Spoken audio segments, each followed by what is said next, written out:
আজ থেকে 100 বছর আগে রহস্যময় এই পাণ্ডুলিপিটি পাওয়া যায়। পোলিশ আমেরিকান পুস্তক বিক্রেতা প্রত্নতাত্ত্বিক উইলফ্রিড ভয়নিক 1912 সালে এক নিলামের মাধ্যমে এই পাণ্ডুলিপিটি ক্রয় করেন।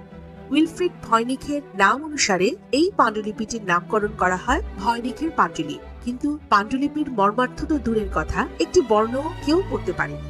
কি নেই এই পাণ্ডুলিপিতে? ফুল, ফল, সংখ্যা, জ্যামিতিক নকশা, গ্রহ, নক্ষত্র, ছবি। এ যেন এক মহা দুর্বোধ্য ধাঁধা।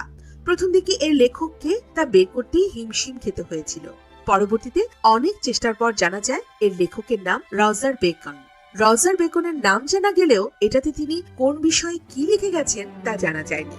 কেউ কেউ মনে করেন এখানে তিনি সোনা তৈরির পদ্ধতি লিখে গেছেন, আবার কেউ কেউ মনে করেন এটাতে তিনি আত্মার গোপন রহস্য বলে গেছেন।